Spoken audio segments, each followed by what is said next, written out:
It's time to put this headlight assembly back together. So stay tuned and let me show you how.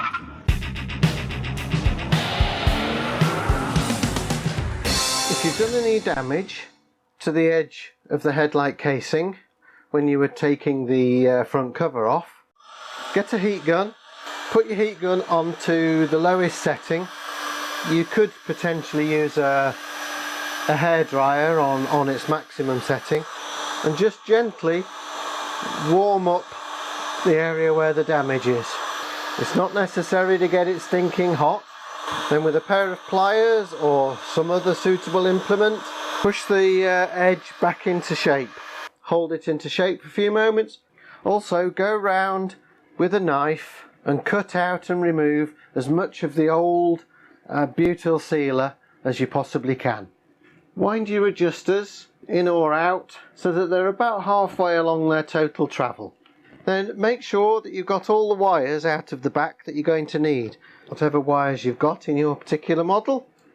If the inside of your casing is dirty, now's the time to give it a bit of a hoover out or a wipe out. Same with your reflector. Make sure that that's clean and free of dustiness, particularly on the back side. It's not the last opportunity you'll get to clean the front side, but it is the last for the rear. On these Saab headlights, it's necessary to fit the reflector into the casing first. Make sure you know where the 3 points are that it needs to connect to the adjusters. I've got one up here that's a push fit ball joint. The other two have got movement in perpendicular directions. So I suggest fitting the ball joint first. Place the ball joint over the ball and push squarely into position until it snaps in. Then do the same with the other top adjuster and the bottom adjuster.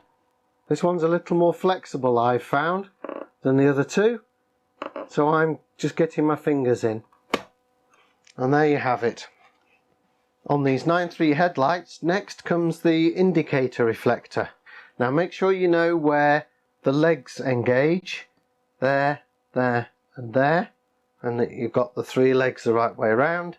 It goes in second because this portion actually sits on top of this portion of the reflector here. Place the 3 legs into position and try and push the reflector in square.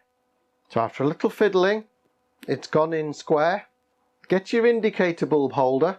And one of the things that is a little peculiar about this headlight is that the bulb holder actually snaps into place into the reflector. If you look carefully here, you can see how the bulb holder locks into the reflector and not the casing. Now we need to put the trim back together with the front cover. The trim goes in that way. But before you do that, this is your last opportunity to make sure that the inside of your cover is clean. Very small squirt of window cleaner or alcohol and a freshly laundered microfiber cloth. Just make sure that it's clean. Blow away any loose dust, of course. Start at this corner here, place it into position. This edge here goes between 2 little locators in there. Push that down into the corner. Make sure that that's in between its locators.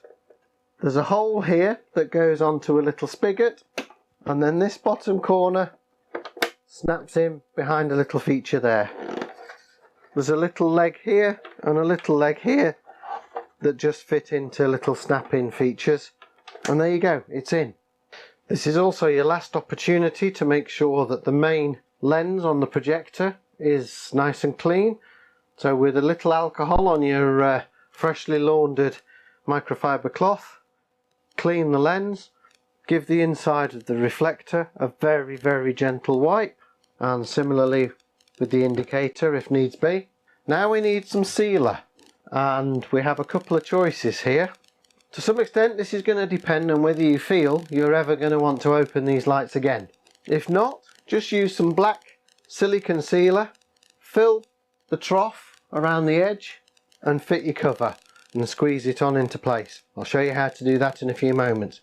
Leave it at least 24 hours to set, and then you can cut any excess off from around the outside. but you won't ever get it open again. If you feel there's a chance that you might want to make some more modifications, or you might want to open it again, I would say the chances that I would want to open this one again are very, very slim. I've put a brand new projector in it. There's no reason why this headlight shouldn't last another 10 years like the original one did. But you can buy butyl strip, which is the same stuff as was in here originally. Cut off a piece from your roll that's long enough to go around the periphery. It's a somewhat fiddly exercise. Go around your lamp, dampen your thumb with your tongue a little so that it doesn't stick to the butyl, and push the butyl into the trough. If while you're pushing it in the butyl spreads out and hangs over the edge, just squeeze it back in. Don't stretch it out as you're going along with it, and when you get to the end, cut it off square and make sure that you get a good solid butt joint where the two ends meet. Once you've done that, take this back into the kitchen, put it in your oven and cook it at 120 centigrade for 10 minutes, just like you did to take the cover off. After a 10-minute cooking time, the butyl should be nice and soft. Time to fit the front lens.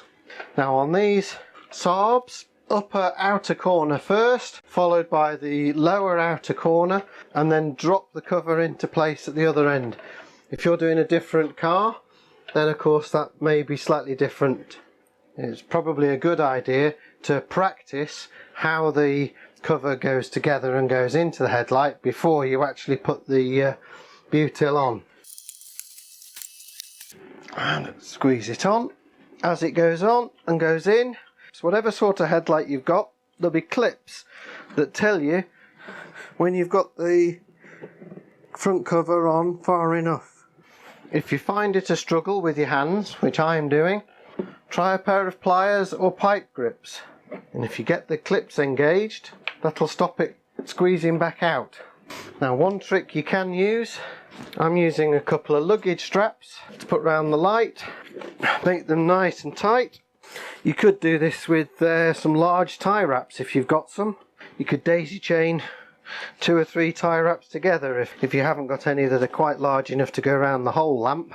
There are a couple more modifications needed still before it's fully working in the car, as well as the repair to this front cover.